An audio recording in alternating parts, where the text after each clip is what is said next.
Good evening, ladies and gentlemen. Welcome to Tarnation TV production, also being broadcasted on the Flat Out Racing Network. So, yeah, here we are. Thursday. It's the Talladega Challenge. It's RollingThunderGaming.com. We have to make a point to thank the donor who still wants to remain anonymous in season number 68. We forgot to put up the graphic last week. We were bombarded with technical difficulties, so it was an extremely simplified broadcast, but hopefully we've got all the bugs worked out this week. Thanks for joining us. Thanks for watching. My name is Blaine Donlin, joined by the Flat Out Racing Network crew of Kyle Matthews and Seth Cole. And Blaine, I have taken the liberty of knocking on every wooden thing in my room, hoping that the technical gremlins stay away here this week. But regardless of the issues we had on our end last week, Kyle, these guys got things started off hot and heavy. We knew that things were going to be aggressive with kind of the everything to gain, nothing to lose mentality. You win that race, you're locked into the playoffs. If you don't win, we have the full 15-race season here. So we know there are going to be 9 regular season races, 8 chances to be able to get those points back that you lost last week. But I asked you last week, and we'll follow it up here into tonight, if we go back to last season, race number 2 was maybe just as aggressive as race number 1. Can we expect to see the same here in season 68? I definitely think so. If the race 1 was any indicator, I mean, these guys are chomping at the bit to get back to racing. They haven't raced it, before last week. They hadn't raced in a couple of weeks, and they had a couple of all-star races thrown in there, but in terms of overall points racing here in the Talladega Challenge, it's been a while. So they're definitely chomping at the bit and want to get out there and lock down a victory and possibly lock them into the playoffs here later in the season. Last week, probably just about everybody had the same single agenda, try and park in victory lane.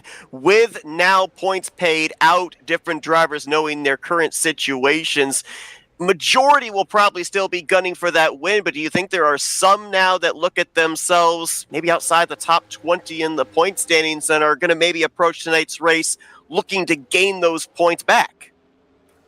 I definitely think some of them will. I mean, they'll just kind of really just depends on where they're running late in the going. If they're not in a position to possibly win, they're going to go out there and try to get every point that they can. But if they're in a position to win the race, they're definitely going to go for it. Tim Knopfsker picking up the victory last week, so he knows he's going to be one of the at least 12 representative in this season's playoffs. I say at least 12 because the top 12 in the point standings, regardless of if they go to victory lane or not, they will be a part of the postseason, and then any driver that is 13th through 20th in points in the regular season with a victory would get in through a wild card spot. But a lot of drivers coming into tonight having run really well in the season opener. A lot of drivers ran into issues, didn't come away with the finishes they were looking for, and will look to bounce back here tonight. It's going to be really interesting to follow. Again, another packed field, 40 cars strong. Drivers again had to be sent home. A number of go or go home qualifiers here, and of course as well, they go on these first 3 races based off the top 30 in the points from last season. At the conclusion of next week, it will come down to who's in the top 30 in points this season. So that's something else for these drivers to have to think about, especially if you came off of a bad run last week. You really cannot afford to put yourself in jeopardy with back-to-back races, maybe finishes outside of the top 30 in the running order.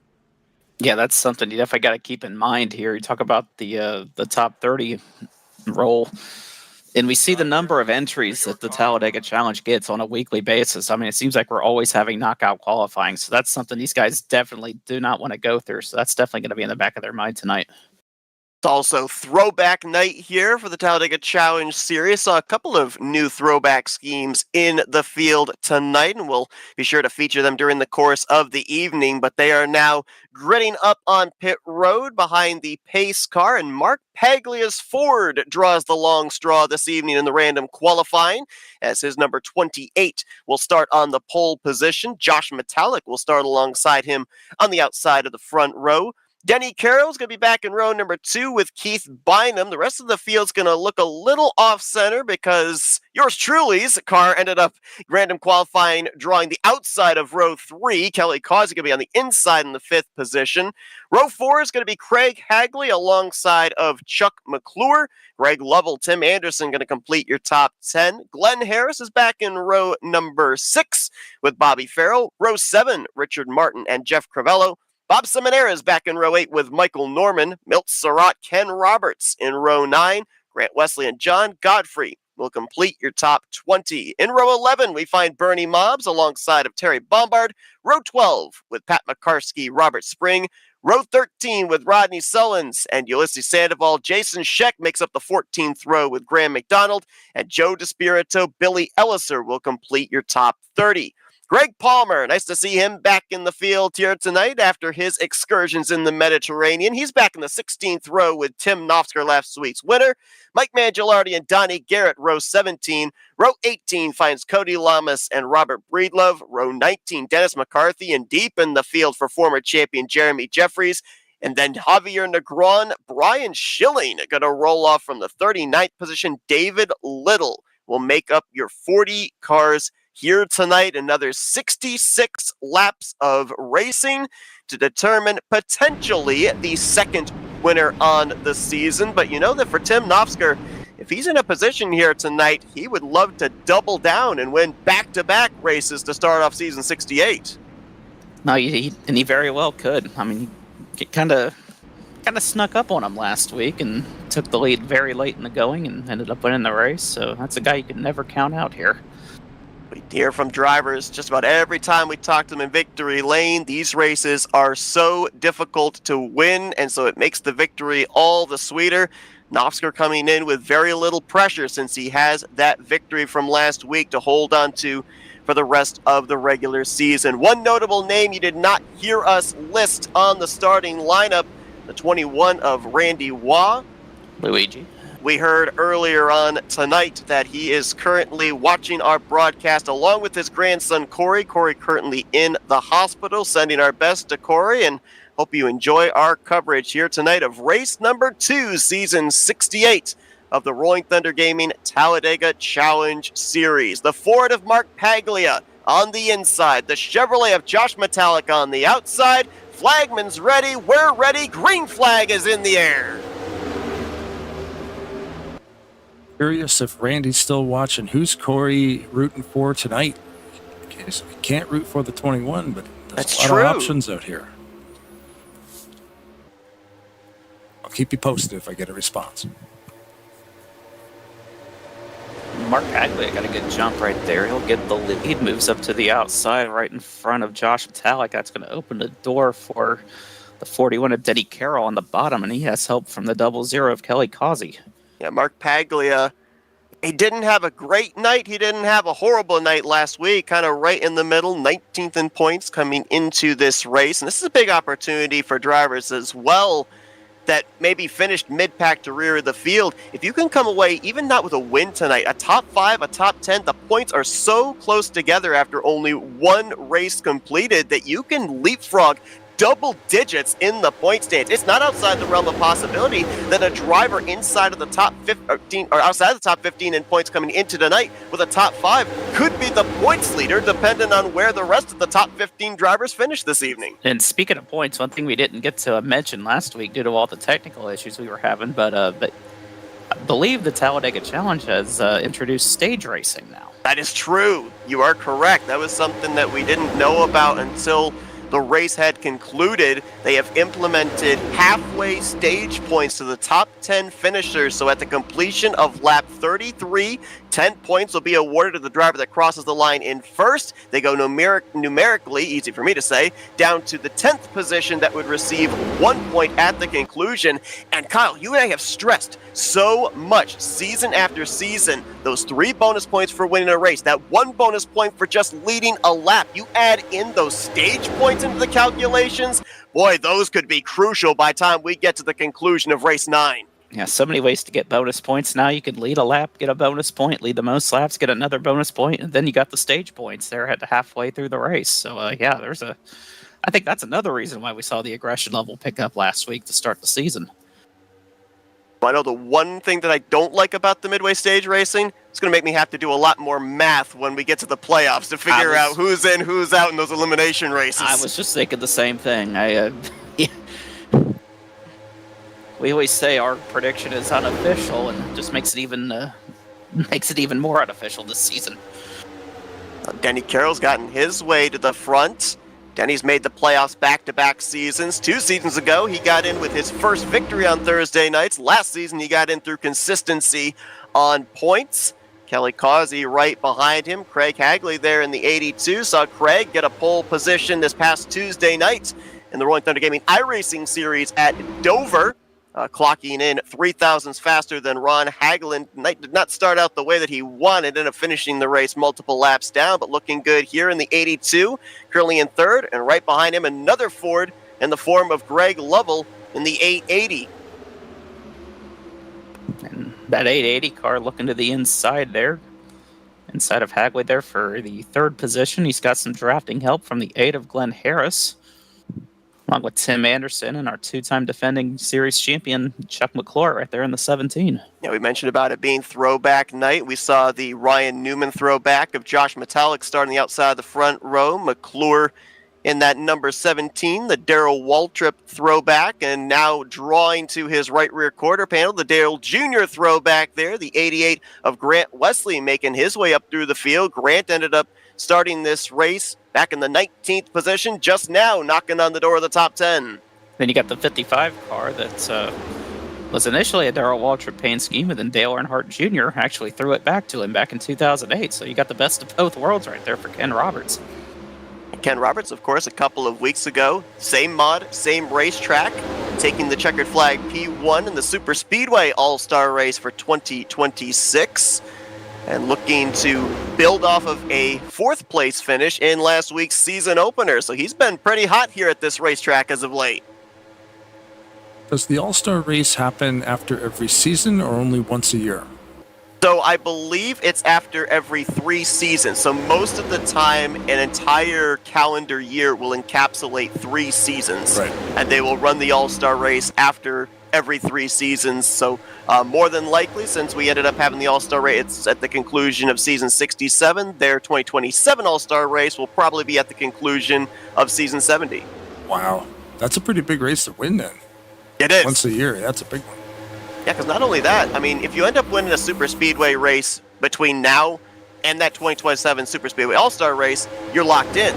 But if you win the All-Star race, you're locked into the next 2 All-Star races. So Ken Roberts has got himself an automatic golden ticket into 2027 and 2028's Super Speedway All-Star races. What are the credentials to get locked into the All-Star race? Winning? Winning. Oh, you're And it's not only just winners. for Thursday nights. If Monday night in the Bare Bones Racing Series, if Wednesday night in the Air 88 Series run a Super Speedway, a victory in those series at a Super Speedway also counts as an entry into the Super Speedway All-Star race. So any Super Speedway win in Rolling Thunder Gaming's league gets you into that. Correct. That's awesome. Have they ever had to knockout qualify in the nothing? I guess not, because there's Not that I've seen. Nope. Yeah, there's not that many spots probably required, but that's cool.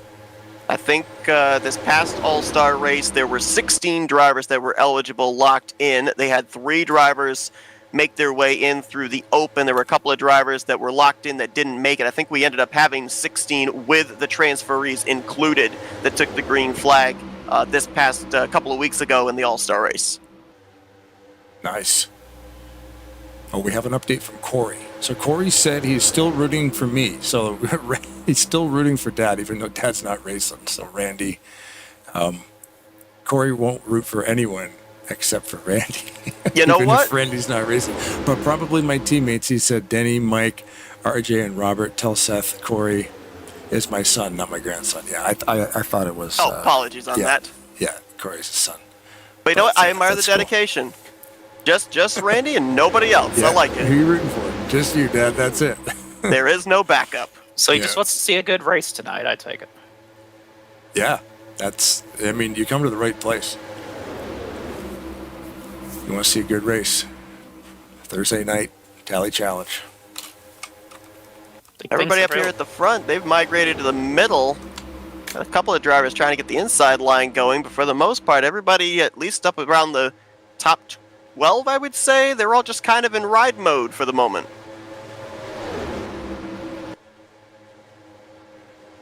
Yeah, I don't know if they've coming in here with a little bit of a different mentality after all the aggression we saw last week, but I'm sure this won't last the entire race. Once we get down closer to the finish, I'm sure the action will pick up. Of course, we're going to have a couple rounds of pit stops in between that as well, so keep that in mind. Yeah, and the aggression last week, as you say, it lasted well until after the checkered flag. See Ulysses Sandoval running in 6th, a few cars behind him, the 17 of Chuck McClure. There was some extracurricular activity between those two on the cool-down lap. So keep an eye on those two if they get any closer to each other during the course of this evening. Both coming away with great runs in the season opener. Sandoval picking up the second position, and Chuck McClure. Somebody's blown up, it looks like. Unless I'm just seeing things. No, you're right. Nope, it was Terry Bombard in the 10. And it looks like he got it down onto the apron, and it looks like we are going to avoid the yellow. Live replay right now on board with the 10. Good eyes there, Kyle. I completely missed that. Did not see the 10 of Bombard blowing up. He was on the inside line in front of quite a number of cars. Donnie Garrett, Robert Breedlove right behind him. Well, that's a heck of a job to get that car down out of the way, and then as that left front clipped the grass, that's what caused him to spin. 9 times out of 10, more than likely, debris is going to be put down on the racetrack, and it's going to bring out a caution. Great job by Terry Bombard to get that thing out of harm's way and keep us under green, but that's a heartbreak for him. That's a good heads-up driving by everybody around him right there, too. Just didn't panic, didn't get into him, and I wonder if he almost timed everybody was able to avoid that grass, too. Like, just get it in the grass and steer it down that way to make sure it doesn't come back up.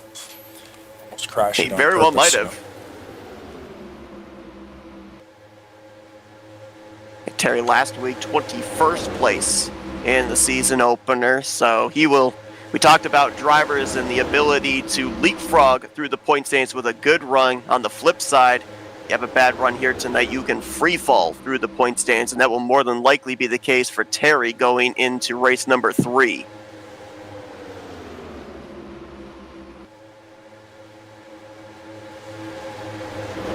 They're trying to get something going on that inside line right there. You see the 880. They're leading that line right there. You have the 43 of Richard Martin, Greg Palmer right behind him, and quite a few others. But the middle line's still where you want to be. We have a third line forming on the outside, being led by Tim Nofsker. Yeah, last week's winner trying to make some hay, high, wide, and handsome. Got some help there from the Intimidator throwback of Rodney Sullins.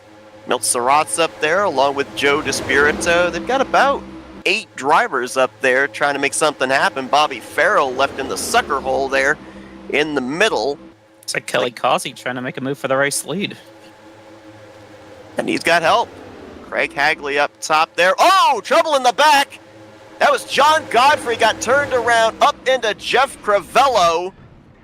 There are quite a number of drivers involved in this one, including Javier Negron, Bobby Farrell, Robert Spring. Michael Norman's gotten a piece. There's a few cars even further up there, including Billy Elliser. Crivello, who I mentioned, was one of the first ones involved, facing the wrong direction. And a wreck from the start-finish line over to the entrance of turn number 1. Going to put us under the caution for the first time here tonight, just about 5 laps away from when these drivers are going to have to start thinking about making the dive onto pit road.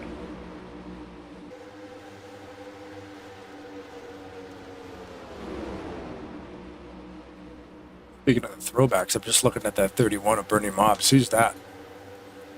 I wanted to say it was Morgan Shepherd, but it could be Michael Waltrip. Kyle, who is it? Yes, Morgan Shepherd. There it is. That's cool. I like that car. And what a really good throwback, or really good paint scheme right there for Sitgo. So it was a Wood Brothers car, wasn't it? Yes, back it in the was. day? Okay, I thought so. So I get started here, the 711 and the 92 make some contact, and boy, Cody Lamas did a nice job getting by that. Man, a couple did of he times. ever? There's an onboard to go on right there. He avoided the 36, but all of a sudden Billy Elliser right across his nose. Donnie Garrett ended up getting a piece in the 77, and that 36 of Jeff Crivello caught some air there too. The rear tires came up off the ground. You're saying focus on the 48, eh? Yeah. All right, then. Dennis McCarthy was involved. It's hard to tell if Jeremy Jeffries just spun out trying to get on the brakes. Maybe he made some contact with Robert Spring. And I believe that was... I've got to take a second look. Somebody else did a good job of getting through that wreck. Jason Scheck in the 12 also had a couple of near misses as he traversed through 1 and 2, got on the brakes to avoid Donnie Garrett sliding up in front of him. Jason Scheck, that's a Rusty Wallace throwback from 1996. It's probably my favorite of the Miller Genuine draft cars that he ran back in the day.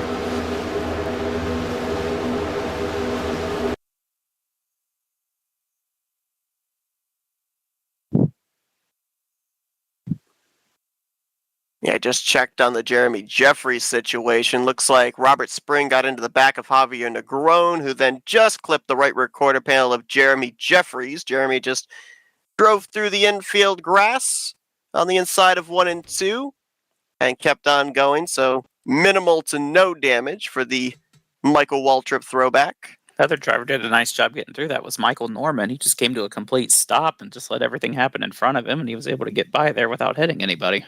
Now, tell the truth, Kyle. Is that something that Cletus would do? Cletus, I don't know. I haven't seen him race enough to really know. So, looks like Cody's going to stay out and get a bonus point there for leading. Jason Scheck also going to stay out in the 12. Close was Alisar to Lamas. Holy moly. Yeah, crazy. I just rewound that, put it in super slow motion here, and it just... all that happens at about 120 mile an hour. Out of control 26. Scratch on the 48. I mean, we say it all the time. Some of the toughest wrecks to avoid a super speedway are those corner wrecks, because you never know what direction the car is going to go. And Michael just told me Cletus would have zigged while Michael zagged. And by by zagged, he means coming to a complete stop. I was going to say, Cletus would have tried to fly through there like a bald eagle. So it looks like once Lamas and Scheck, I'm assuming they're going to pit, it would cycle the race lead around Kelly Causey, who you mentioned there, Kyle, just before that wreck happened, made that move to the outside line with the help of Craig Hagley, was able to get the lead from Denny Carroll, and now he'll be the control car on the upcoming restart. Looks like we got somebody new watching on the Tarnation side of things here. CFB Vic Realine. I think I'm saying that properly. He says, this is some great racing here. And he says, well, tell me everything. This is my first viewing.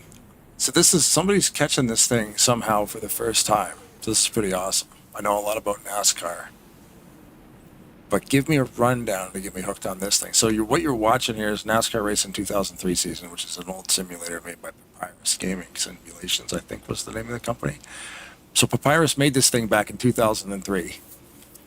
The game was abandoned shortly thereafter because they got soaked up by EA Sports, and then they split to make iRacing.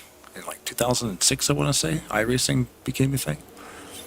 Honestly, I don't remember when that became a thing. The community kept this thing going. So high resolution graphics, updated graphics. This mod never existed in the original game. Somebody created these cars. Some nights we race trucks. Some nights we race the Aero 88 series, which is super cool. There's so many different mods for this, so many different tracks. Any track on planet Earth, you can probably find it, and everything is free. You can download the game for free. There's YouTube tutorials to get you set up and rocking and rolling on brand new hardware. I'm running this thing right now on Windows 11, which is what you're seeing on the broadcast. All these guys paint these cars.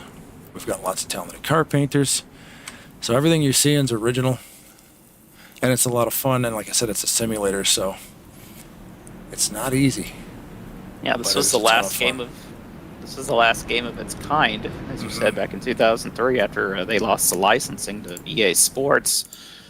And it's just been kept alive and it's been going strong for over 20 years, which is absolutely mind-boggling. Yeah. So there's a person behind every car on track, except for the pace car, of course, but everybody's driving, probably got a steering wheel or a gamepad in their hand or their computer desk in their room somewhere on Earth. It's cool, man. Every night of the week, we come out and do this. And there's hundreds of leagues still.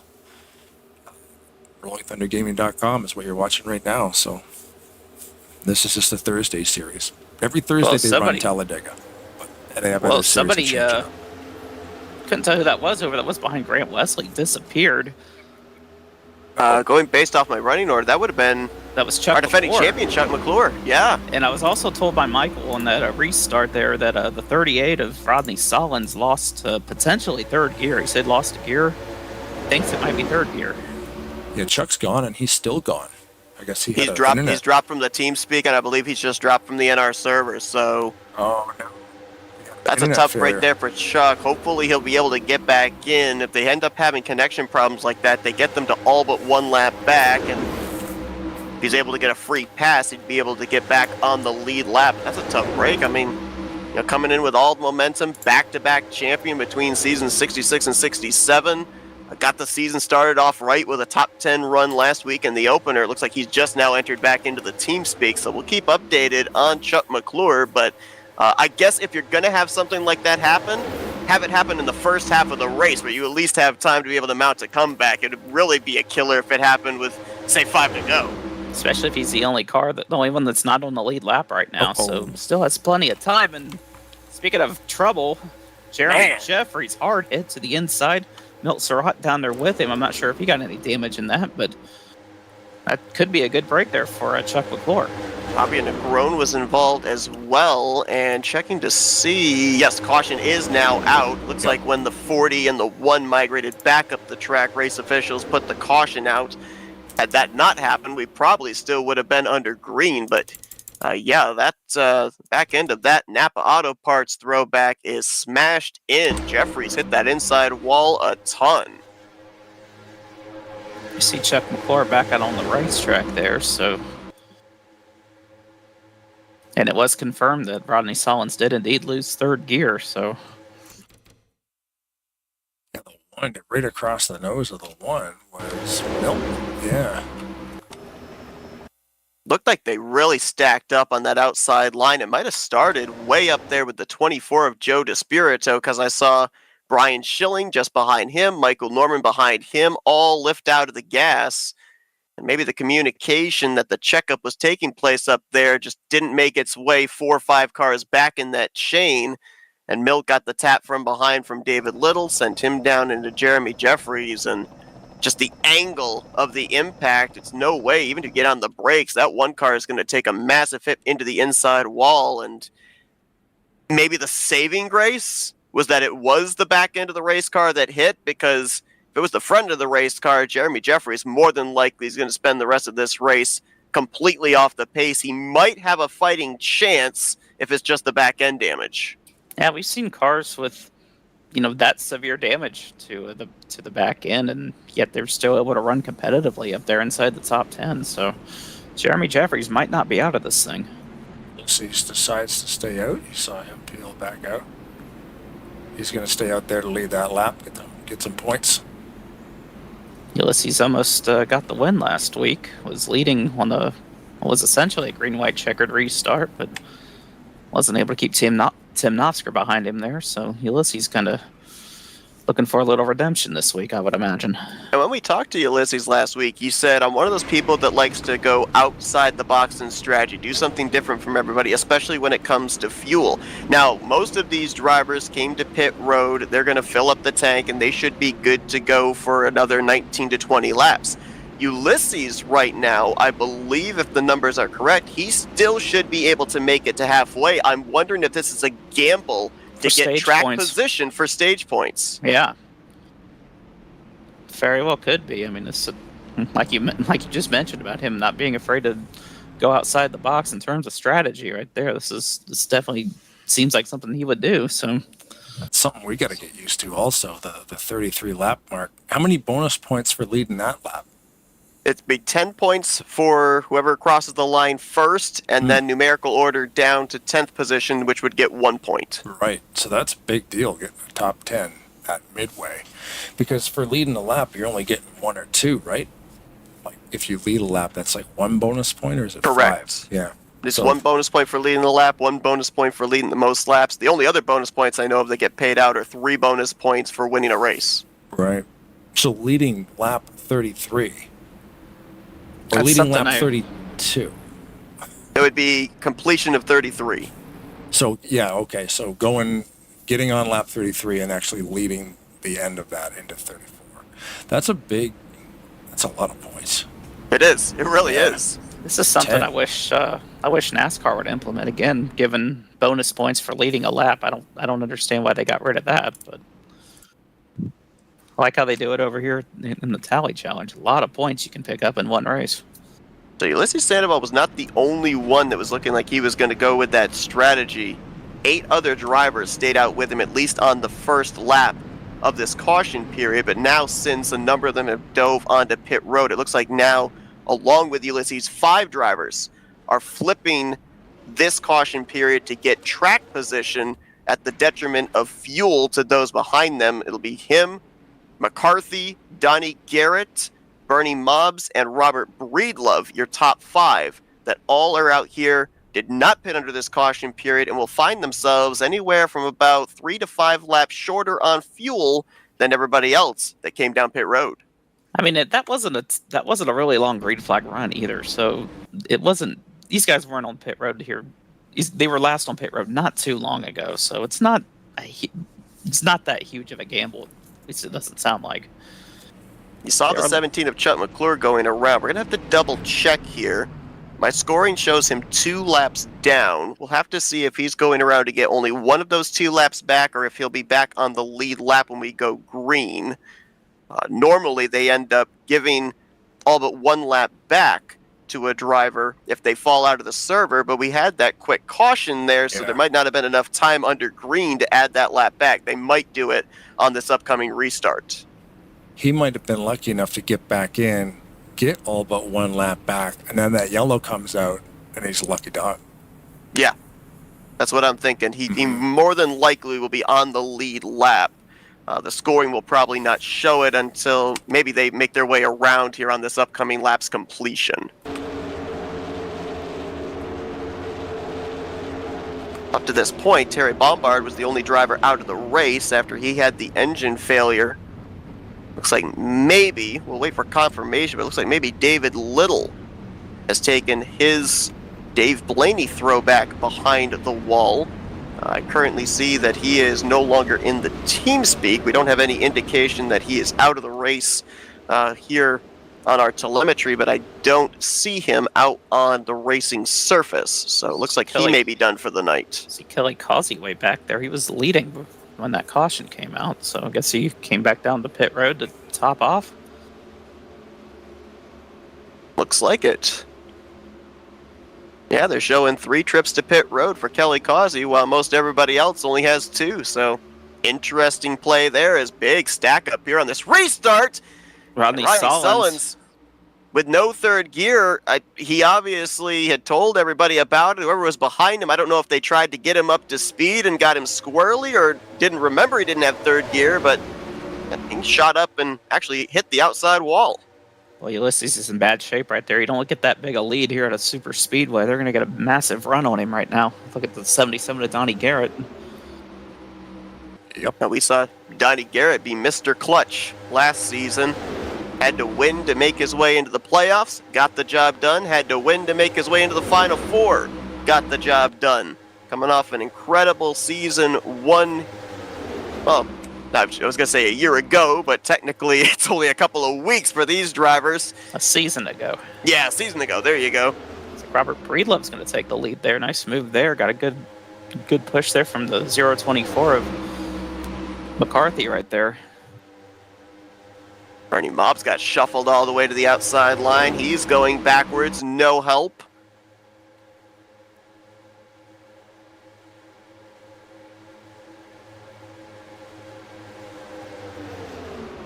Keep an eye towards the rear of the field here as well. Saw Jeremy Jeffries. He looks like maybe he's lost touch with the tail end of this lead group.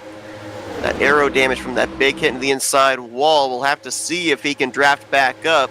I also saw Chuck McClure quite a ways back there. Ken update, he did get that other lap added back manually, so he is back on the lead lap as driver 17.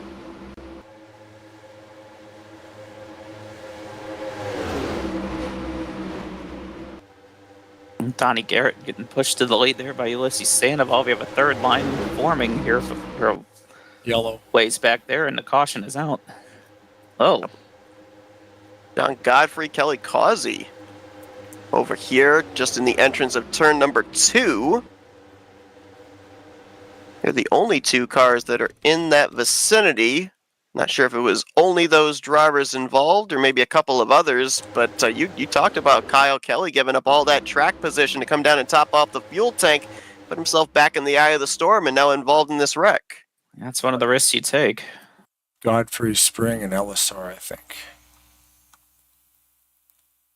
Godfrey slid up just a little tiny bit. Yeah, they were 3 wide back here. Mike Mangialardi ended up getting a piece of that. Yeah. Godfrey's in there. Got to thank John Godfrey. Can't thank him enough for all the work he does with these tracks. Upgraded the memorial banner on the front straightaway to add the 143 of Bob Dixon to the fallen members of the NASCAR 2003 family associated with Rolling Thunder Gaming. Saw Tom Dixon in the team speak We before did. the race. He was actually out on the racetrack during practice, during some laps. Oh, It was nice okay. to see him out on the racing surface again. That's cool. Yeah, I know Tom can't sit for very long, so he's not really, some days not able to finish a full-blown 66-lap race here, but he does pop in sometimes, I guess, in practice, which is pretty neat. And probably still pits 3 laps early. He probably does. Michael just said that Tom Dixon actually attempted to make the race, but was one of the drivers that failed to qualify for it, unfortunately. Oh, But too bad. Would we see him attempt to make the field next week then? As, well, looks like Seminara. everybody that decided to stay out under the last caution decided to come down to pit road this caution, including Ulysses Sandoval, Robert Breedlove, who got to lead a couple of laps there. see Bob Seminara going to stay out, and I would probably going to lead this lap. I would imagine so. Bernie Mobbs out there with he him. was one of those that stayed out under the last caution, staying out under this caution as well.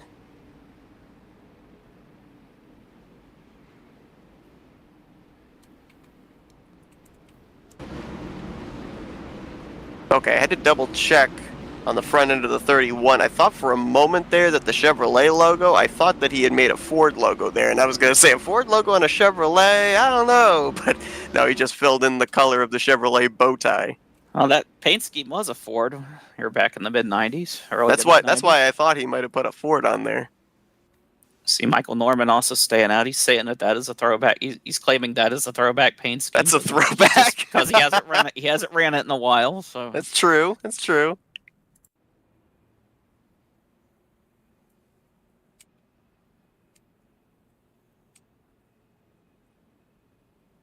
So it looks like the first one off of pit road of those that came down going to be Denny Carroll. Currently shown around the 9th position. We'll wait and see if any of these top 8 make the dive onto pit road. We should get the lights out this time by for 1 to green, but pit road will be open one more time. We ended up having, was the first 14 laps under green flag conditions. Since then, we've been under the yellow flag 3 times. Starting to think maybe business is picking up, and we obviously weren't aware last week, but fully aware this week of those halfway points. You kind of get the sense that we're going to see the aggression ramp up the closer we get to the midway point of these races now, with these drivers realizing those stage points are on the line. some cars come down pit road that time by. Saw Norman, saw Lamas. A couple guys behind them, but Seminara and Mobs, they're going to stay out here. Looks like they're going to go for those stage points.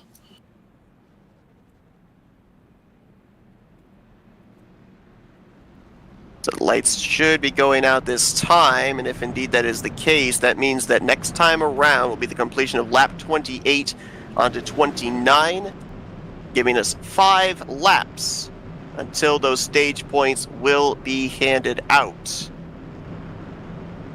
What's going to make things interesting, dependent on the situation, the energy in the field, etc., it might be just as fun to watch who's going to end up getting the stage win as it is to cycle back and see who's going to snipe that 10th position. Well, that could get exciting here, especially if we stay under green for that.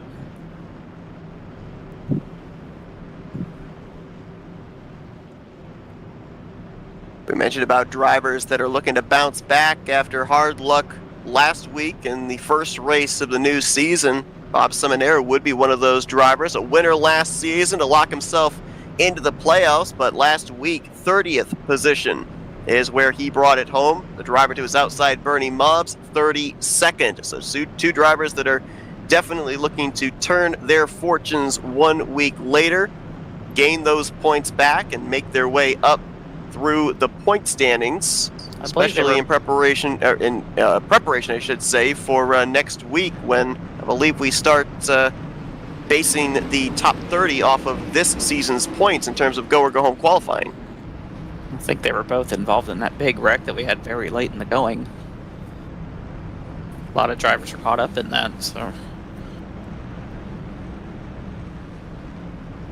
Yeah, still I think it's still for me is the most craziest back straightaway wreck I have ever seen at Talladega Superspeedway. We had, I think I counted 7 cars that ended up going up and over, including the 880 of Greg Lovell, who actually got tossed up into the air by Jeremy Jeffries. That was one of the wildest wrecks I think I've ever seen on a straightaway at a superspeedway in a long time.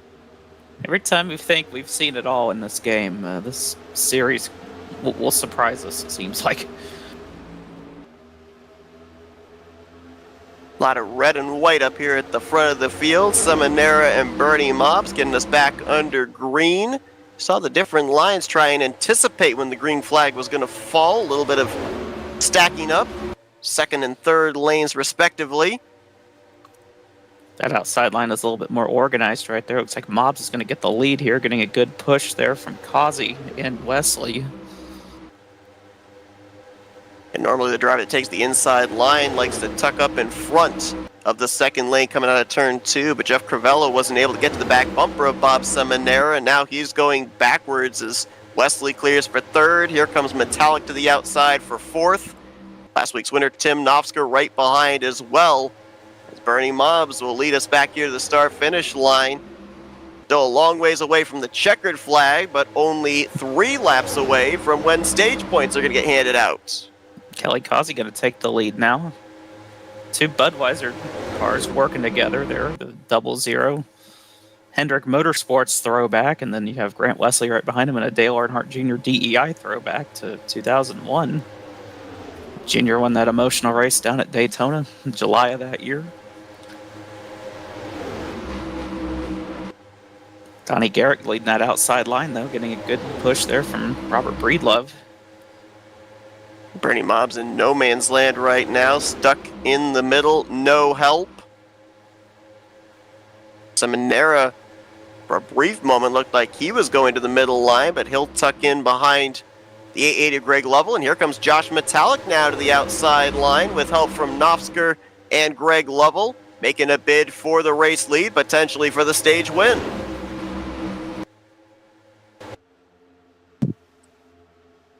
Oh, and he just blinked out. Focused on Metallic, and he's gone. There he's back now. Oh, he's back. Woo. Man, I don't know what's going on tonight. We saw that with Chuck McClure, and Josh Metallic just had a scare. I don't know if there's an issue with the server or what, but man, I hope all our technical gremlins from last week aren't transferring over to the drivers this week. Yeah, really. He was gone for like 80% of that entire straightaway.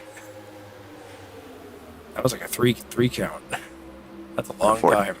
Right at Fortunately the very for front of him, he reappeared with space between himself and Novsker. We see so many times, to your point there, Blaine, when a driver disappears for that lengthy amount of time, the game does not account into that driver getting drafted, so they run a little bit slower down the straightaway. When they reappear, the 880 could have very well been into the back bumper of the 39. That is really scary, right at the very front of the field, too.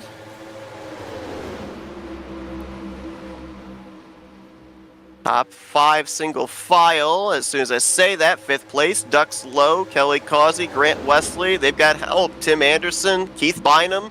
3rd line forming there. Everybody, Jocelyn, their caution's out. Oh. Yellow flag is out. So this is going to be potentially for the stage victory. Now, I say potentially because we've taken the proverbial white flag. Next time around is when the points get paid out. Pit road will be open. So now, if you're the top 10 drivers, do you give up the track position after you get the stage points, pitting the second time by? We're under caution for a blown motor.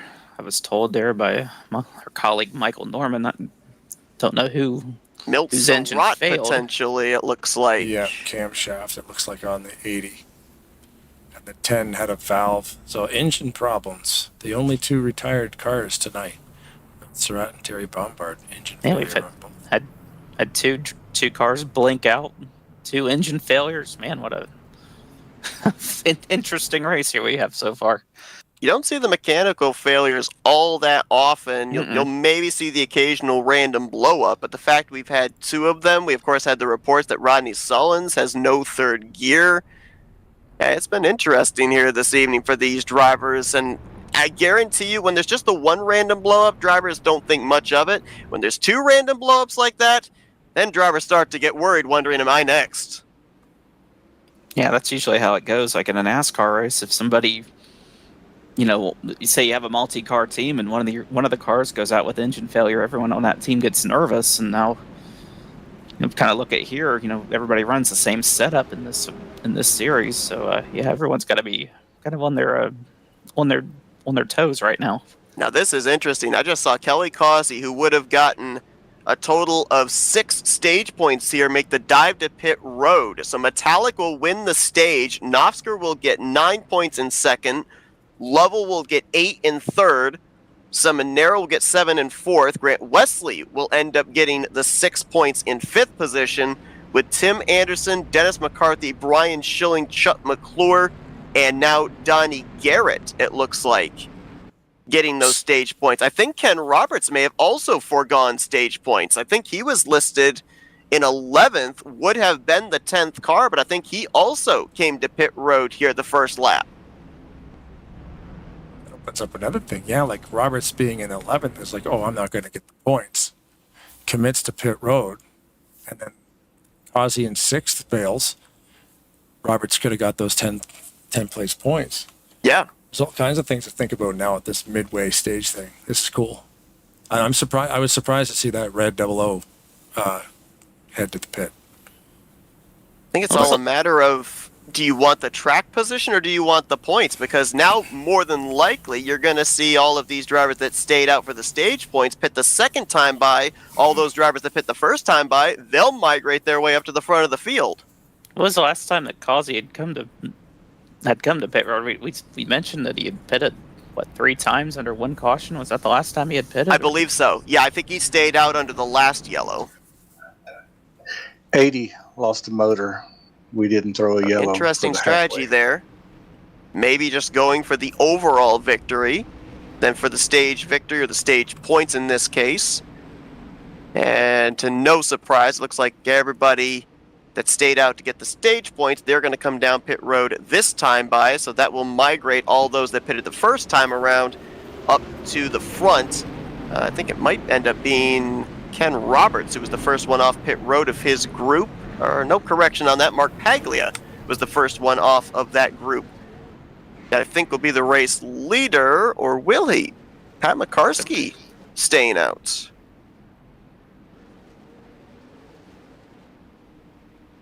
And McCarsky did not Yeah, he did not pit the first time by.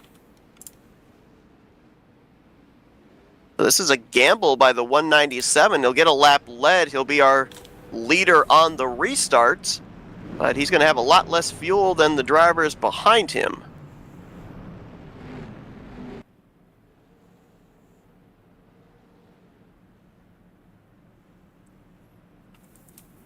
You're talking about those stage points in relation to track position. I think, especially if you're metallic, 10 points is a big deal. It's worth. Makarski looks like he's indicating he'll take the top side here for this restart.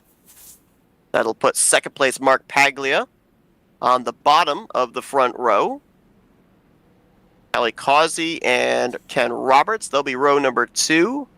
Robert Breedlove, Greg Palmer in row 3. Craig Hagley, Denny Carroll, Joe DeSpirito, Jeff Crivello. That's going to be your top 10 on this upcoming restart. Based off of scoring, he was able to get the 10 points for winning the stage. But with coming to pit road the second time around under caution, Josh Metallic will start deep in the field, 22nd place when the green flag drops.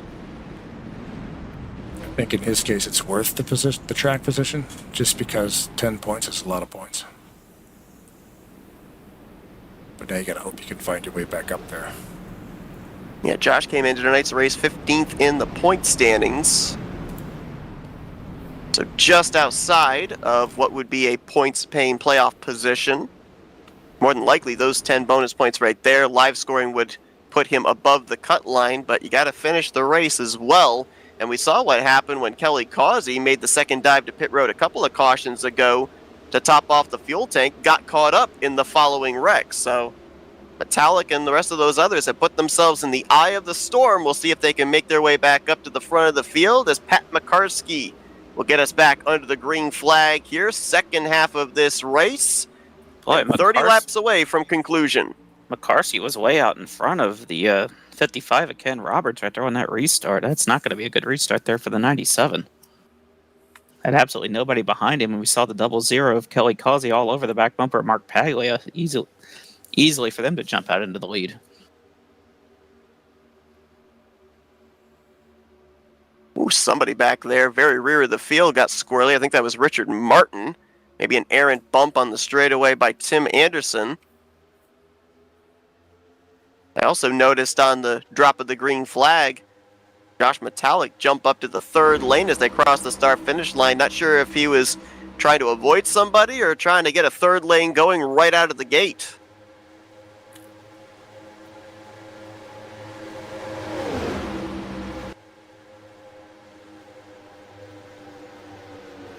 So Pagula back to the front. I believe this is the second time he's been out front tonight after he started on the pole. Yeah, trying to do something that is very difficult to do. Start P1, finish P1 at a super speedway. We've seen drivers do it before, but it's quite few and far between when that occasion arises. Paglia is just looking for some good luck, too. A lot of times we'll see him up in this position, top 5, top 10, that gets caught up in something late, does not get gleaned the points, indicative of just how good of a run he had. I mentioned last week, he was just kind of right in the middle in the finishing results, bringing it home in the 19th place. Been quite a while, a long winless streak for driver 28. He'd love to snap that here tonight.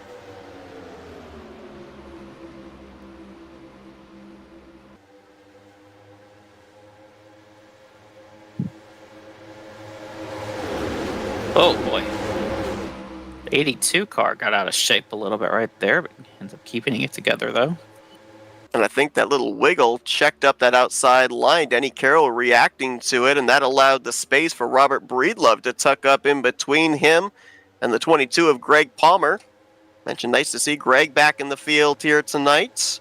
Didn't see him in last week's season opener. He had a good excuse. He was on the other side of the world. It doesn't look like he's missed a step. Currently up inside the top 5 in 4th place. It's no excuse, though. If you're on the other side of the world, you can play the game on a laptop. Yeah, just bring your sim rig with you. Yeah. Tie it down to put in the baggage cargo space of the plane, tie it to your rental car. Or use a gamepad. You could do that. Yeah, but what was the time zone difference? Is what I want to know.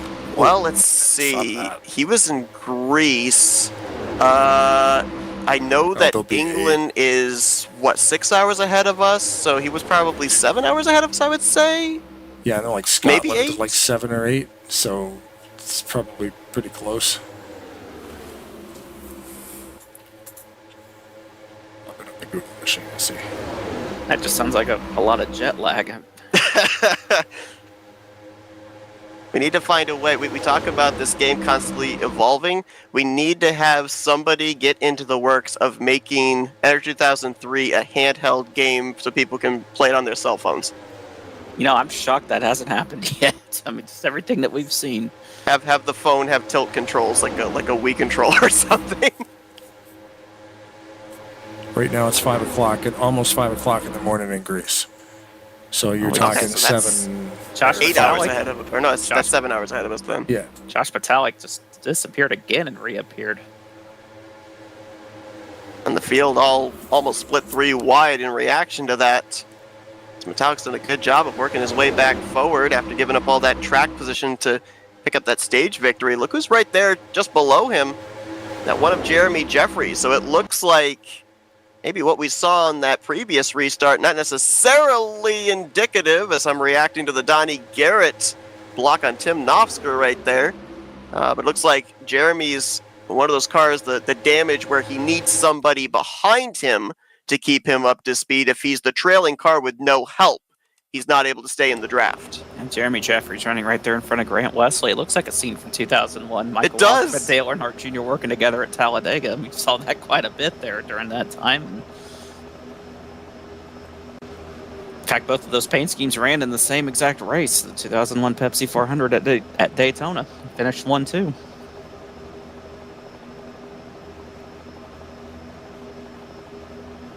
And I don't know if that individual in your chat there, Blaine, that was wondering about Enter 2003, the ins and outs. In case he's wondering, yes, it is safe to push the fuel cell of that one car. It will not blow up. Yeah.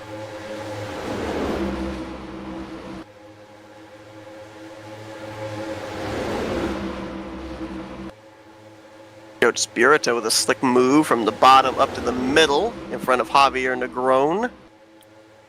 Now going to find himself in the middle of 3 wide. Rodney Sullins there on the bottom. No third gear for the 38. Donnie Garrett up there on the top side with Tim Nofsker. Ryan Schilling also up there. Denny Carroll will make the dart from the middle down to the inside line. The top 7 all right now pretty content to run single file, but they are making some moves from 8th position on back.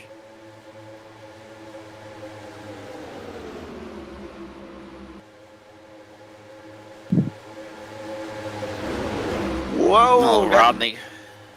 Couple of cars down there, left sides below the yellow line onto the apron through 3 and 4. Rodney Sullins and Pat McCarskey.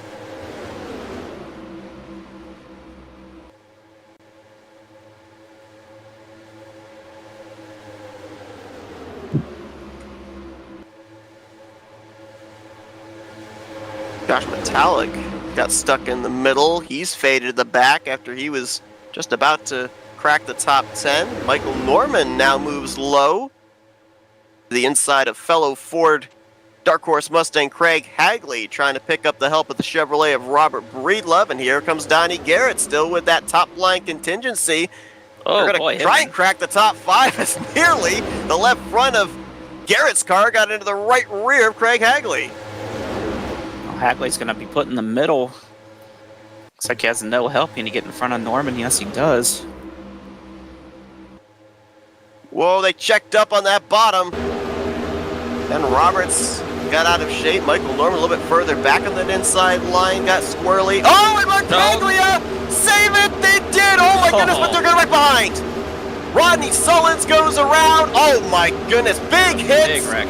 For John Godfrey and Jeremy Jeffries, Richard Martin. Oh, that's just one of the tough things about super speedway racing. They can save it at the front, but then everybody reacts behind, and sometimes you just run out of room. A lot of damage to that 43 of Richard Martin on both sides of the car, and the back end all tore up.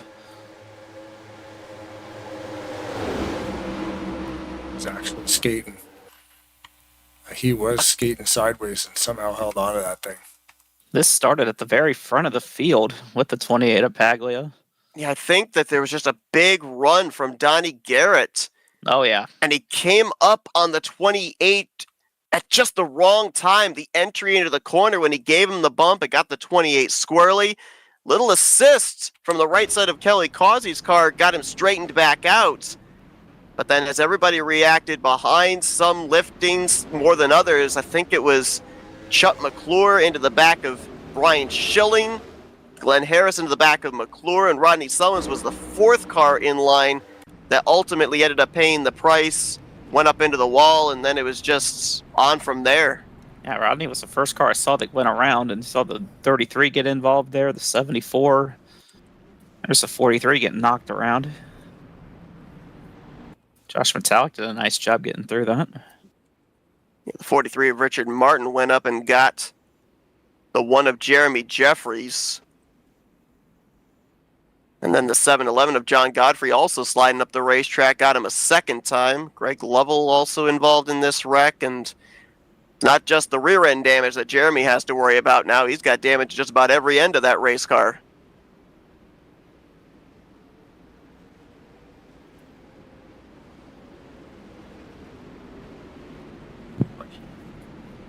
Bay out.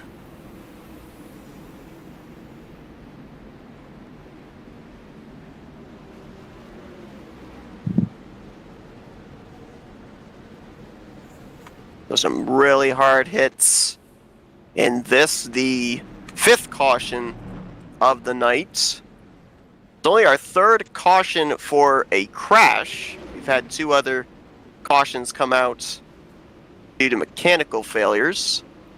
Got about 20 laps to go or so here, and these guys, I don't think they can make it from here. The drivers that stayed out certainly can't. The drivers that pit, they might be able to. As I think, just based off the number of laps we've seen here per caution, I think we're going to go back green at the completion of 48 onto 49. So that would put us at 18 to go, which is within that 19 to 20 lap window. So they should be able to make it. I'm not certain about these drivers staying out, unless, let me double check. I think, yeah, that was Scheck's first lap led, so it might have just been for the bonus point here for driver number 12. The other drivers behind him there, though, Robert Spring and Bernie Mobbs, not exactly 100% certain about the strategy for them, because they certainly cannot make it the rest of the way without coming to pit road at least one more time. So far, Denny Carroll has the most laps led tonight with 12. Paglia's close, though. He's got that fastest lap of the night, 201.4 mile an hour. That's Jason Scheck.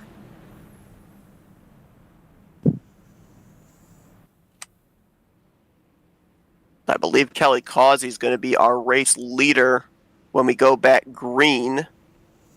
To your point, though, Kyle, we're going to be right on the number, more than likely, for these drivers to be able to make it the rest of the way. But if you're the leader for the remainder of this run, you might find yourself just a little bit short on fuel, creating the draft for everybody else. So for Kelly Causey, he's done a good job of flipping these respective cautions to gain track position late. But leading this race could be a detriment if he is going to be close to making it on fuel. Everybody's probably hoping for one more caution. They could probably make it if they get one more caution. And the way things have been tonight, I wouldn't be the least bit surprised if we get one. Yeah, you see a lot of space right here from Causey back to Mark Paglia. A lot of space being given with drivers straddling the respective lines. Reason for that? Clutching. They were all clutching. Yep, coasting across the start-finish line there before they have to pick up their respective spots in these lanes.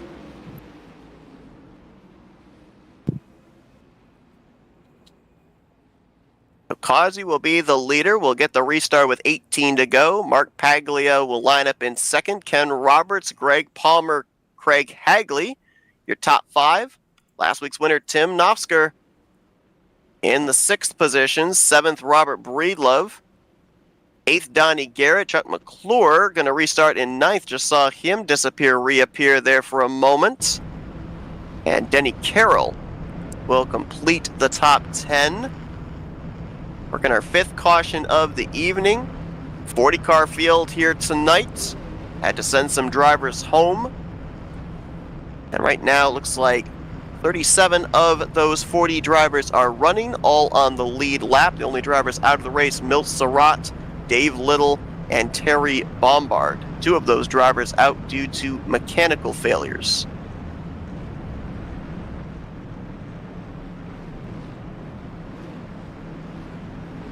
Now, for the most part, everything now is going to be settled up here on the banking of the racetrack. Pit road will more than likely no longer be a concern.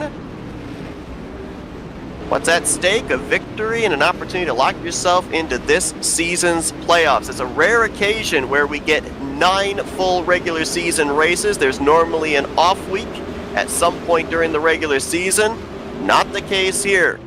Got to be consistent over 9 weeks if you're going to make your way into the playoffs, either through a victory or through points. Nofsker has already gotten the job done 1 week ago. Who will be the next to join him? Green flag back in the air.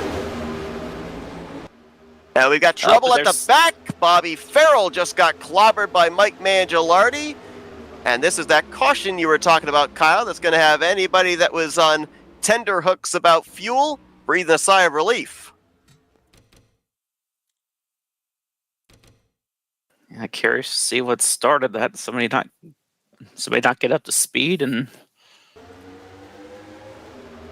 92. Well, something happened to the 92 of Bobby Farrell. He just didn't go. I don't know if he lost a gear or what, but that looks like a gear issue.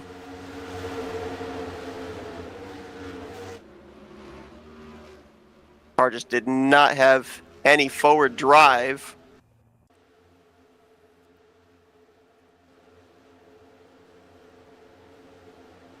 Nope, engine went.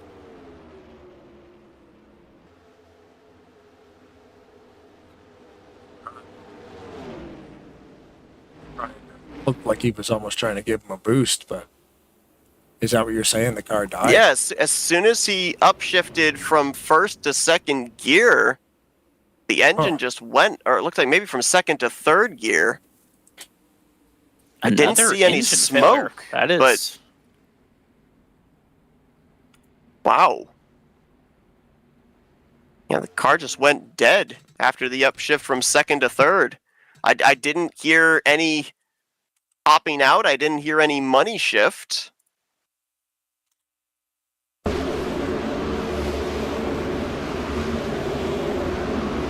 All these, potentially the 3rd engine failure of the night makes me wonder. I mean, we know that that they run a fixed setup in this series. Do they run the same setup every single week? They do, actually, yeah. Same setup, same track conditions. Farrell is still sitting on pit road, it looks like. Replay there, you just saw the tack just start dropping. The fact that Bobby Farrell has not retired and is still sitting in his stall, either he's still waiting for the tow to complete to see if they can potentially fix that car and get him back out there. We've seen that before, where drivers blow up and we think they're done for the night, but be able to still continue on. Either that or they are in the process of currently repairing the race car. We'll have to stay posted with that 92. Where that happened on the track, that'll be a long tow. Very long, yes. Just past the pits, so that's a 2-mile tow. Plus however long it takes them to try to fix that thing. Again, we want to thank our anonymous donor. Can't do this without you. Who is it? I don't know. I honestly don't know. They won't tell me. Nope. I've tried to get the info, and I promise, man, I'll keep it a secret. Nope, not happening. But yeah, thank you to the anonymous donor. Thank you to Rolling Thunder Gaming for putting Tarnation TV and Flat Out Racing together. And of course to the viewers and the drivers, people who watch it live and on the replay. We appreciate your business. And outside of that, too, it's just a pleasure for us to be able to watch these drivers at work. Mm-hmm. I mean, we call what we see, but at the same time, we're spectators and we're fans just as much as the people at home watching the racecraft that goes into super speedway race. I mean, these are some of the best in the business. Unfortunately, the server is only able to hold 40. Otherwise, we'd put everybody that showed up to race out on the track. Every single week, no two races are ever the same. We could end up seeing a photo finish. We could see fuel strategy. You never know what's going to happen when these drivers take the green flag on a Thursday night. Yeah, there are times there's some times where I forget that, we're supposed to call the action, and we got to get too busy watching what's going on. I mean, it's, that's how good of a show these guys put on every week. It's funny, too, because my co-host, Rod Weston, he was out here last week. He ended up like 13th, I think. He finished 13th, 15th, something like that. Pretty good. It's like 14th, yeah. Yeah, pretty good spot. Because you always hear him on our Tarnation TV broadcast, how much he just does not like super speedway racing. And I'm like, well, then why would you go out to the Talladega Challenge? It's a different vibe when you're in a series that strictly runs Talladega. And he said that same thing. He's like, man, I know I talk down on the super speedway racing, but Thursday nights is something else. It's completely different. You've got 40 drivers out here, and he was able to lock up a 14th place finish, having never raced with these guys. It just shows you the talent that you're surrounded with out here. And Rod has played this game as long as we all have, as long as I have. I bought the thing brand new in 2003. Half of these guys weren't even born in 2003. It's just I'm gonna pretend I didn't hear that. Yeah. It's amazing. I love how long this thing has been around, and it is that good. It kind of is the perfect NASCAR game. And Rod loves his Martinsville. But man, he had a lot of fun here last Thursday. And he tried to get out here again tonight, but didn't make it because of the knockout qualifying. So there's only 40 driver positions out here because they need a couple of spots for us broadcasters. Yeah. When 50 people show up for a 40-car race, well, we'll get to do a couple of sessions to figure it out. Yeah, a friend of Seth and I's right there made his debut in the series last week. Dylan Young started on the pole, and talked to him after the race. He said he really enjoyed himself out here, and looks to run some more races throughout the season. Not going to run full time, but so said he really enjoyed himself out there, and that just goes to show you, how good this series is. Yeah, just to build off of that too, Kyle. I mean, when we asked him, why do you want to run the Talladega Challenge Series, his quick response was, I want to get better at super speedway racing, and this is the place to do it. Learn off of these guys, you'll learn a lot. This entire grid, you follow anybody out here tonight and learn so many different styles.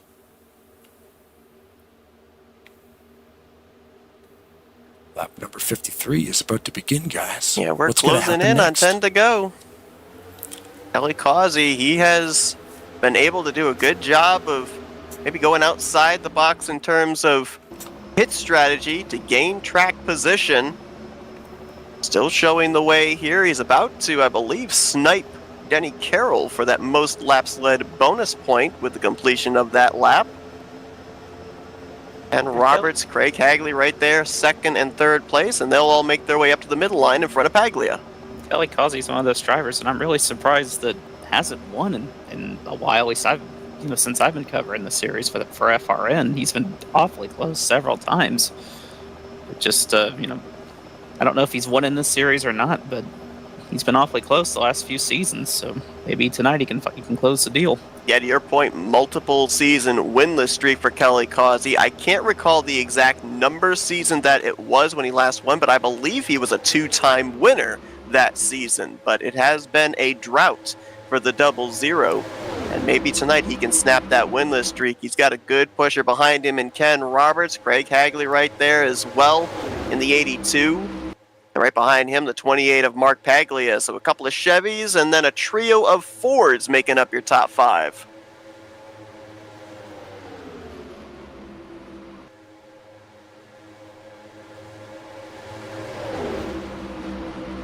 Knopfsker's clear into 6th. Donnie Garrett into 7th place. Battle is side by side for 8th. Chuck McClure on the bottom. Robert Breedlove on the top. Just doesn't look like the numbers are down there on the inside. There's only about 5 of them, and there's a lot of space from the 2nd car to the 3rd car, the 4th car to the 5th car. They just don't have the momentum right now. Maybe if they can get themselves moving forward just a little bit, some of those drivers up ahead in the middle line will notice them coming, jump down to help.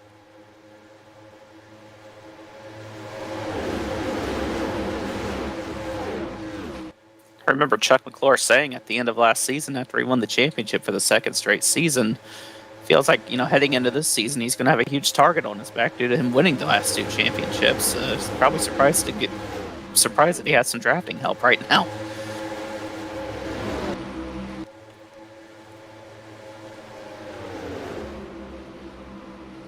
It's like the damage sustained, extra damage sustained for Jeremy Jeffries has him way off the pace. He has lost touch with the lead group. Mike Mangialardi appears to have done the same. There's a trio of drivers trying to stay in the draft. Richard Martin, Graham McDonald, and Robert Spring, all with damaged race cars as well. Trying to see if they can stay in this lead group and still be in the conversation, if not for the race victory, at least for a decent finish here tonight. Like McClure and Wesley found their way up into the middle lane. They're going to be around, looks like, 12th and 13th position.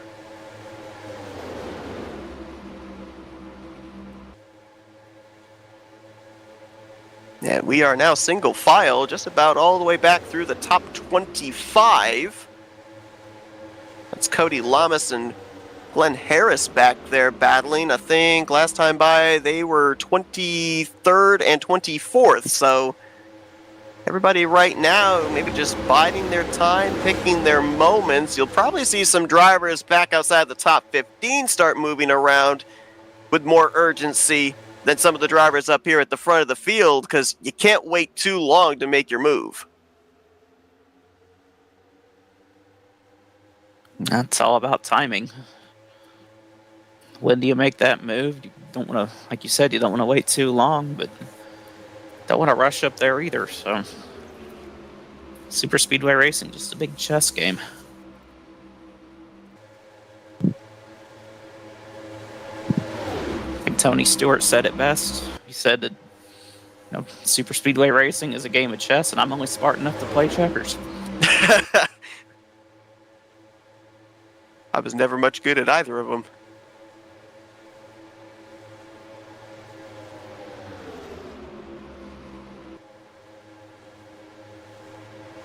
Looking at our front runners here, just about all of them are coming in with a bit of a winless streak.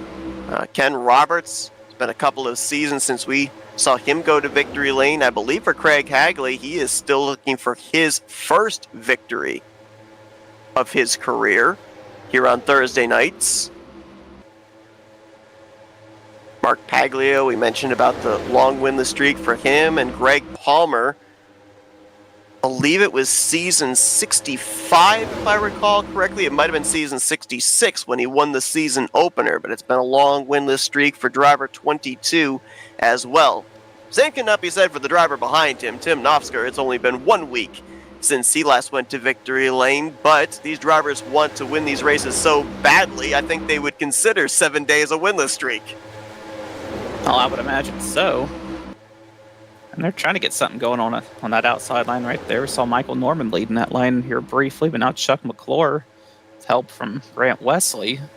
Now Ulysses Sandoval jumps up in front of him.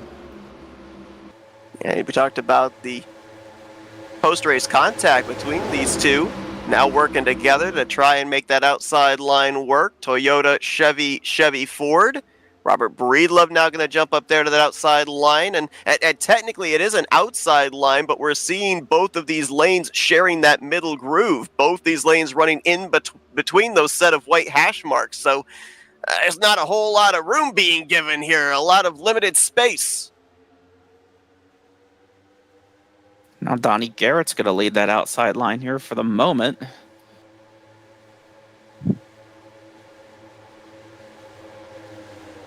Greg Palmer now going to move up. Oh, we saw there Chuck McClure, Grant Wesley. They've jumped from the top down to the bottom now to pick up Tim Nofsker. That's a dangerous trio right there. There's a lot of indecision here. A lot of drivers moved up to that outside line. Now they move to the bottom. Paglia trying to tuck back up there as there was contact. Breedlove nearly spun the 22 of Greg Palmer. Good hands, able to keep that thing going. Ulysses a little bit swirly right there in the middle, keeping it together. Sandoval, Wesley, Norman shooting up the middle there as Robert Breedlove gets caught out in that third line. Can you tell we're coming to 5 to go? That's all. I didn't think they'd stay single file for very long. No. And I don't think they'll stay double file for very long. This were a few seasons ago, we would be into the point of no return. With the EXE they have, they can expedite cautions, so we won't be at that point just yet. We got a couple more laps before we'd enter into the point of no return where a caution would end the race. Right now, the side-by-side is for 8th position. The top 7 currently clear up in that middle line, making their way around the wounded Jeremy Jeffries machine. Kelly Causey, he's had Ken Roberts as his wingman for the entirety of this run, but at what point do the 55, the 82, the 28 try starting to size up that 00 for this race victory? It's like that middle groove is where you want to be. That inside line is kind of dissolved. I want to say dissolved, but they've really fallen back a bit there. It's like they were making a little bit of progress, but now Donnie Garrett's currently running in the 9th position, leading that line. Sandoval with a look underneath Palmer. Is he going to get any help? Doesn't look like it. No, Grant going to stay up in that middle line behind the 22 of Palmer. Sandoval might drop back to the 77 of Donnie Garrett. Went for 5th, going to drop back to, looks like probably 10th position. So we'll hit the line. 3 laps to go here in this second race of the season. Sandoval was able to find his way up into that middle groove behind Joe DeSpirito, 10th place driver, last driver single file. Well, as soon as I say that, Donnie Garrett able to get to his inside after a good push from Tim Nofsker into turn 1.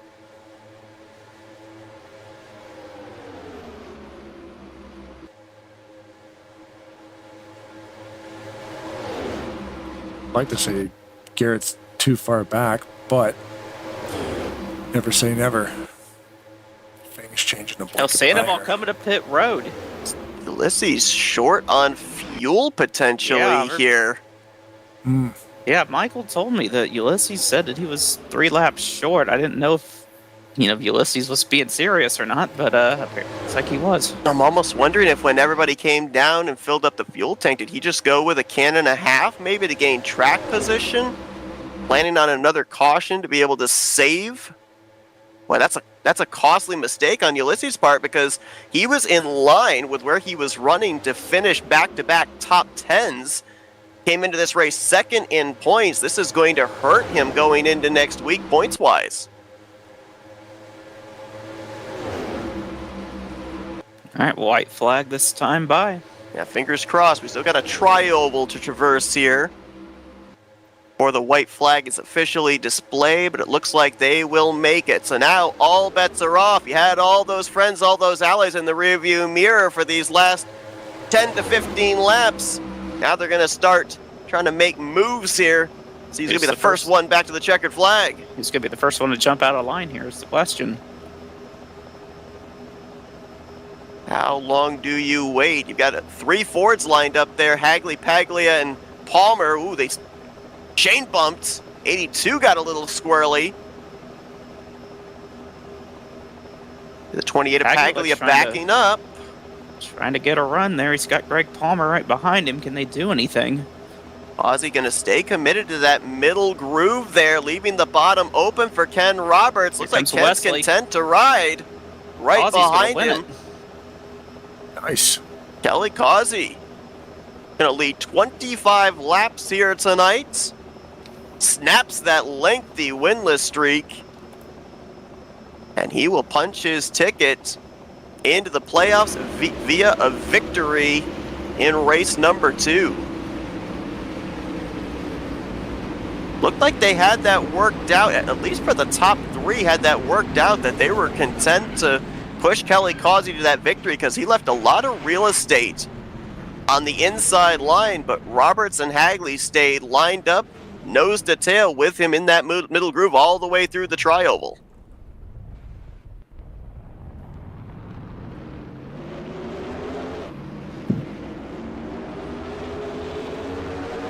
Looks like Frank and Louie are going to go to victory lane tonight. That's the frogs, aren't they? Yes, those are the... I didn't know they had names. I'm just showing my age there, seeing how much I remember those commercials. But no, it's not age, it's knowledge. There we go. Wait, then hold on. So Frank and Louie on the hood, there's another frog on the back bumper, isn't there? Who's that? Or maybe... Yeah, I think there's... that's Oh no, that says Louie as well. Yeah, that's Louie on the back of the car, and then. Wait, so how did? Oh, and Frank's on the front. Okay. No, wait, they're not even frogs. They're chameleons. You're a frog. I thought they were frogs. Budweiser had chameleons. Lizard. Back at that time. Lizard. Yes. Lizard. No. Goodbye, Mr. Norman. You get mad. You get mad at Nick when he does that too, don't you? Oh my goodness. Do you know how many times during the course of last season I had to avoid saying the 6-7 meme? Now you hop in here, second race of this season, and hit us with the lizard. Good grief, sir. So where did I finish in the first race? Fifth, I believe. You're like 5th or 6th. Well, you came into this race 7th in points. You finished top 5, so yeah, I think Kyle's right. I think you were 5th. Because you said 6-7. I was like, did I finish 6th in the first race? Because I just finished 7th in this race. Don't you start. Don't you start. I should have turned low, and I just told Grant that too. When he had that stack up, he should have turned low, and I was going to go with them. And oh my God, we would have had such a run.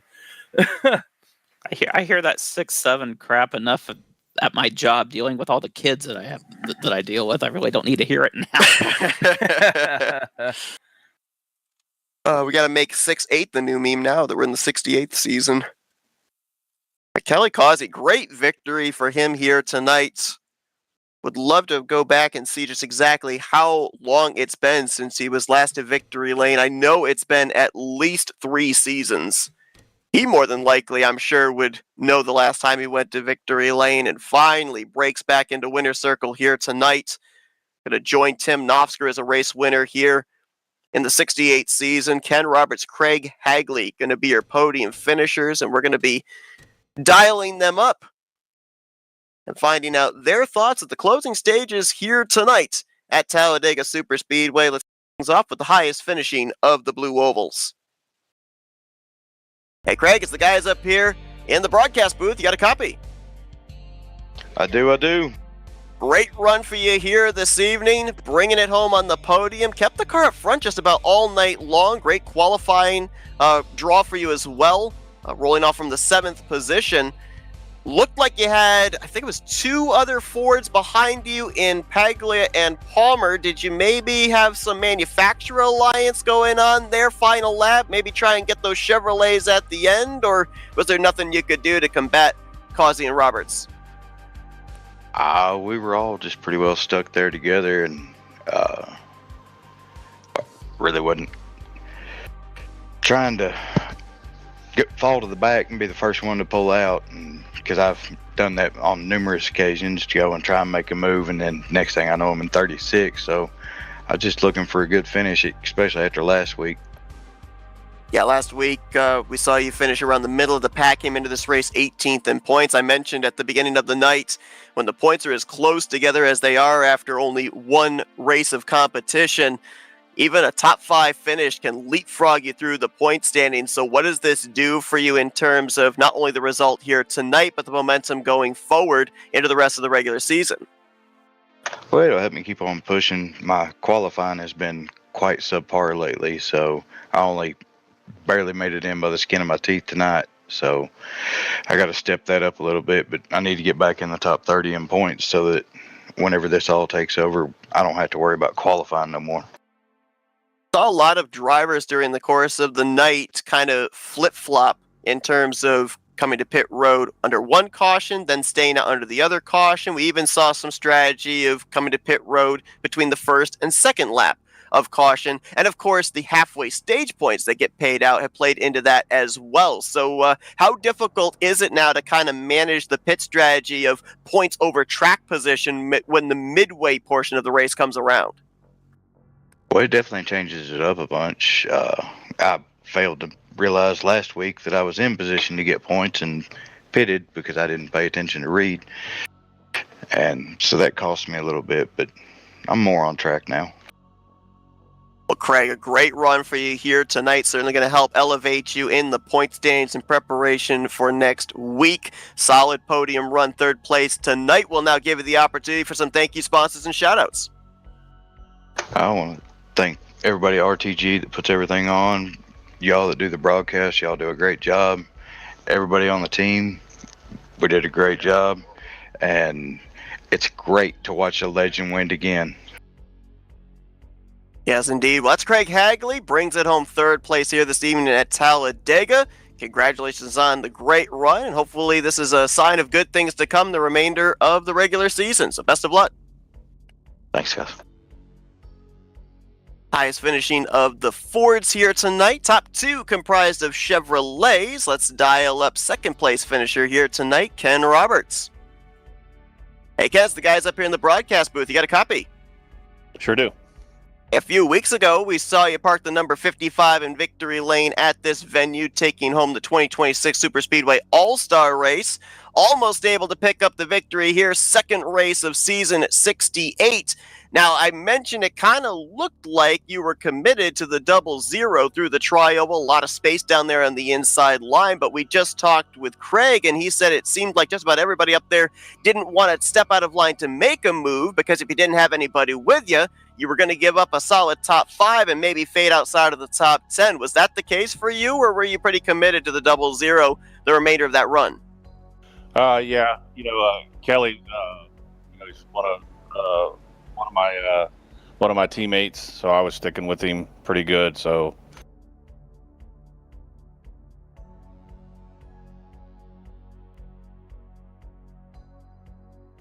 did we lose you, Ken? yeah, I'm here. Go ahead. Oh, okay. Sorry about that. Oh, nope, all good. He came away with a good run last week as well to kick off the season. Top 5, came into this race 4th in the standings. So even though you don't have the locked-in spot with a victory, still back-to-back top 5s to kick off a super speedway season is really, really good. What do you think this does as far as the momentum? Can you keep this consistency up? Because I remember when you said back during that All-Star race that was one of the things you were looking for since you're running full-time this season. Yeah, I mean, the All-Star race was definitely a shot in the arm, picking up the victory that night. And then, second place last week, second place this week. Really, it's just points racing for me. Like I said earlier, Kelly's I've raced with Kelly for many, many years. So, I told him when we was getting down to the end there, last 20 laps or so, I said, I'm going to stick with you wherever you go, you go. And, but yeah, I mean, it just worked out, and he hadn't been in Victory Circle for a while, so I thought it'd be nice to get him up there. Last week, obviously, the season opener. It's a blank slate. Everybody starts at 0 points, an opportunity to essentially bring home the trophy or the steering wheel. We saw a somewhat different race here tonight, more green flag racing, maybe a little bit more reserved, long green flag runs. Do you expect this to continue to be a trend as we progress further towards the halfway point of the regular season? Yeah, I think so. I think, that first race, I think, everybody was just a little, was just aggressive. Didn't see that kind of aggression tonight. I think people are a little more settled in their moves. But, as far as the points go, with the halfway points, that's what really kind of propelled us back up to the front. Was, you know, those guys stayed out. We had a caution, and those guys stayed out to get those bonus points. We went in and pitted, and then we rolled out back up in front of those guys. So, you know, that really, you know, you got to make those decisions. You know, do I stay out and get some, you know, so the halfway points, or do you, you know, just go for track position and, you know, try to set yourself up for a good finish? So that's what we did, and it worked out good. So it was a good night for the team. Worked out for sure. Back-to-back top fives to kick off season 68. Ken, congratulations on a great run here tonight, P2. Before we let you go, floor is yours for thank you, sponsors, and shout-outs. Yeah, I'd like to thank you guys, you know, for doing the broadcast. Can't wait to go back and watch this one. You know, all the guys over here at RTG, Josh and Tim and Rodney, you know, run this series. You know, they do an excellent job. You know, every before every race, it's chaos with the knockout qualifying, and I think there was 21 guys over in knockout qualifying tonight. So, you know, they're getting the big fields, so it's a lot of fun. I thank those guys.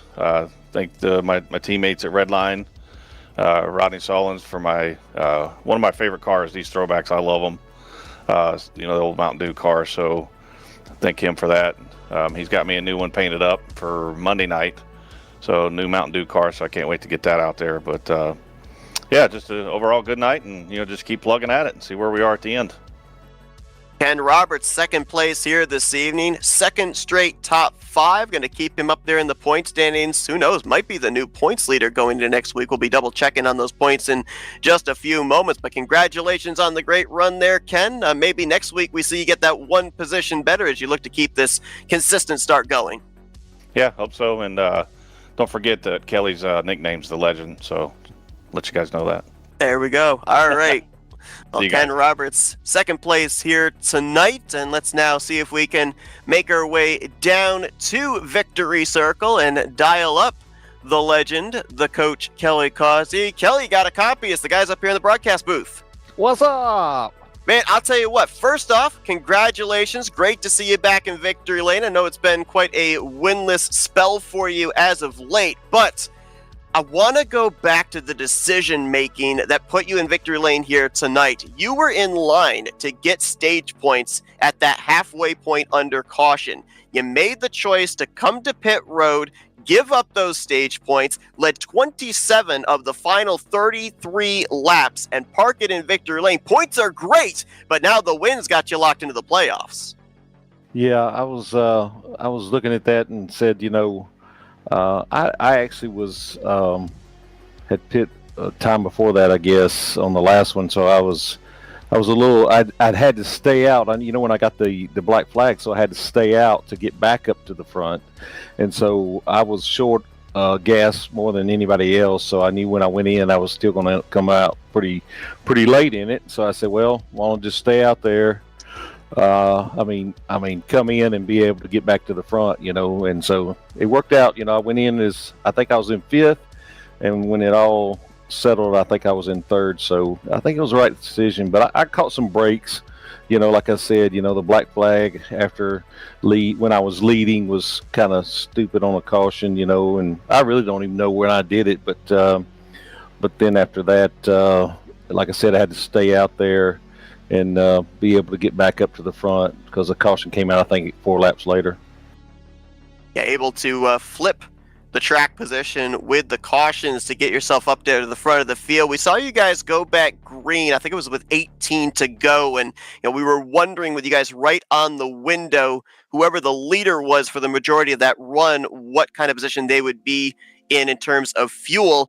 Fortunately, you ended up getting a caution a couple of laps later to be able to save. But had that caution not come out, do you think you would have had enough to be able to still keep him in the rearview mirror, still be able to lead the entirety of that run, and still have enough power to cross this checkered flag in P1? I really don't know, to be honest with you. I think it would have been tough. There was when you're out there leading, you know, and because it was borderline, it was kept telling me a splash, and then you know, none. So it was borderline. And to be honest with you, I think if I'd get out there and stayed out the whole time, I really don't know that I would have made it. Obviously, with the victory here tonight, now you've got yourself locked into the playoffs. So with the rare occasion that we have 9 regular season races, 7 still to go until the playoffs begin. What does this do for your mentality going into the following races, knowing you've already got that victory in your hip pocket? Well, it means a lot because next week I won't be here. Well, I'm a football coach, and we have our graduation next Thursday night, and so we have to do course duties and all that and be there for the kids. So this definitely was a relief for me in that aspect, because you never know when you take that provisional, it might knock you down a good bit, and then you never know what's going to happen. Well, a great start to the season for you, Kelly. Back-to-back top 10s. Of course, the victory here tonight and clinching yourself a spot in the postseason for season 68. We'll let you get back to your celebrating here in just a moment, but first we're going to give the legend the opportunity for some victory lane. Thank you, sponsors and shout-outs. Yeah, I don't know about the legend, but anyway, yeah, I appreciate you guys and RTG, everything that y'all do here. Y'all do an outstanding job. It's always great to go back and watch and listen to you guys. I actually have put it on in my classroom a time or two, and showed it to those guys, and they're very impressed with what y'all do and what we have going on here. But I had the opportunity. Those guys behind me, Ken and Hagley and Pagley and Palmer and Wesley, they decided to stay with me, and so I appreciate that. I think everybody, that we'd had so many cautions, that it kind of been one of them deals where everybody just said we're happy where we're at. But all them guys on my team that we work with a lot, it ended up getting there together, and so it was a good race for Airline, and so look forward to the next coming weeks. Like I said, I won't be there next week, and hopefully, I think we have these the random blow-ups and stuff like that. It was kind of out of hand tonight, but anyway, great racing over here as usual. Kelly Causey finally breaks back into victory lane and picks up a checkered flag here. Second race of season 68 of the Talladega Challenge Series. Congratulations once again. We'll look forward to seeing you back on track in a couple of weeks here, Kelly, but welcome to the postseason. All right. Thank you, bud. Kelly Causey, your winner here tonight. Chevrolet so far has the stranglehold on the victories. Nofsker last week, Kelly here tonight. Point stands are in. Tim Nofsker with back-to-back top 10s off his victory last week. Brought it home in the 9th position here this evening, so he'll still have the top spot. The only driver with back-to-back top 5s, Kem Roberts right behind him, 15 points in arrears. And then Kelly Causey shoots up 8 spots in the standings with his victory tonight to finish 3rd in the standings heading into next week. We'll talk a little bit more about points here in a minute, Kyle, but how about, what is it about the drivers and either missing a week then coming back the following week to win, or winning just before they're going to be missing a week? It's like they know the situation and they deliver on it. I'm telling you, it's I thought that would make it even more stressful for somebody in that situation, but some of these guys, they're able to execute it perfectly. We've seen that before with Josh Vitalik here a few seasons back, and now Kelly Causey does it. So, man, these guys are impressive. Really is impressive. Now, in terms of the point standings, again, as mentioned, good runs elevate you through the point standings. Bad runs drop you in the point standings. On the upside, Craig Hagley, who finished podium here tonight, up 10 positions, up into the playoffs, currently in 7th. Mark Paglia, solid night for him after starting on the pole. Solid run as he brings it home in 4th. He jumped up 11 spots to the 8th position. But on the flip side, we saw Ulysses Sandoval not able to make it on fuel. He drops down close to the cut line, 8 spots lost from 2nd to 10th. And then a couple of drivers, Richard Martin and Graham McDonald, they drop 11 and 10 spots respectively out of a playoff position. If your drivers here that maybe didn't have the best run last week or weren't able to follow up a good run with a good run last week with a good run tonight, does the fact that we have now 7 races left, a full 9-race regular season, allow you to maybe not go into panic mode, since you know you have a number of races, a number of laps still to be able to get back the points you've lost in the first 2 weeks? It definitely helps. The extra, what was like 1 extra race this season or 2 extra races? Yeah, one extra this season. Yep. Yeah, that definitely adds on to it. And a lot of these guys will be thinking, I don't need to go out and win, but I could afford to have some races to just accumulate points. Go out there and get a good finish. Possibly get a win if you're in a position. But yeah, I think that extra race in the regular season definitely helps a lot of these guys. Well, the season is young. The regular season is young. Still 7 more not. opportunities. No, but Dylan is. He always will be. But Yes, that's true. But still 7 opportunities for drivers to win their way into the playoffs. And then, of course, as well, top 12 in the standings would get in regardless of a victory or not. So a lot can change between now and when they take the checkered flag in that 9th final regular season race. But for Kelly Causey, he becomes the most recent driver to clinch himself a spot in the postseason, joining the likes of Tim Knopfsker as Kelly takes the checkered flag here tonight. Season continues next Thursday night, folks. If these first 2 races are any indication, you are not going to want to miss it. It'll be on the Tarnation TV and Flat Out Racing Network YouTube channels starting at 9 p.m. Eastern Standard Time. Do not miss it. Be sure to join us. But for Blaine Donlin, Kyle Matthews, a random Michael Norman here in the booth late, I'm Seth Cole. Thanks for spending your Thursday evening with us, folks, as you've been watching the broadcast courtesy of the Flat Out Racing Network and Tarnation TV.